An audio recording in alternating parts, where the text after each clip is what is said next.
Ito na naman tayo mga bay. Talagang iba talaga ang hakot ni JB Sukal pag naglaro ng bilyar. Parang kumbaga yung bilyaran nagiging sabungan na. Sobrang daming tao. Iba talaga ang karisma ng batang. Ito yung mga bay, ito yung lamang niya kaysa ibang mga bilyarista. Minsan lang tayo makakakita ng ganito, makakapanood.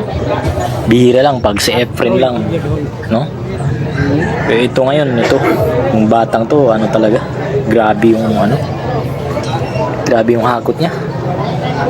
Siyempre, sikat na yan, nagiging batang KMJS kasi to, kaya ganun yung popularity niya ngayon. So tingnan natin to, no? 2-1 yung score dito, hindi ako nagkakamali. Lamang si Buboy ng Toril. So sargo si Buboy, tapos may pumasok. Tingnan natin kung mauubos to mga bay. Kitang-kita mo yung mga tao nga ba yun, wala na. Silip na yung mga ulo doon sa taas. Iba yung batang to, iba yung karisma, iba yung hatak nito. Dos, gandang tira na.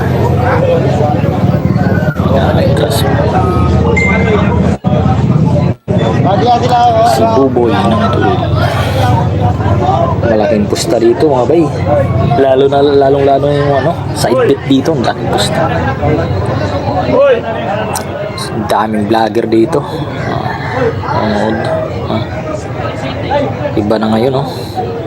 Kaya tuwa yung mga vlogger pag si JB Sukal yung naglaro. Talagang paldo sila sa mga views. Mukhang maubos to mga bay. Yan yung size 7. Alright.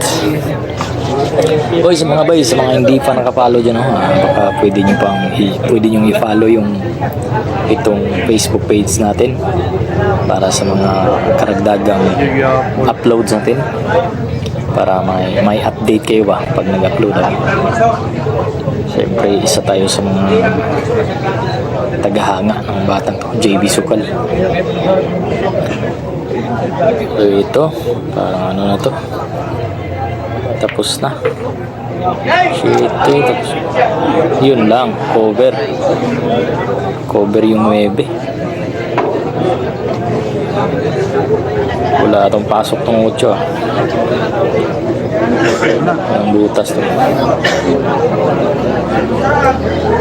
Okay. Sugo. Sa Bisaya pa, sugo. Pusa. Ayun.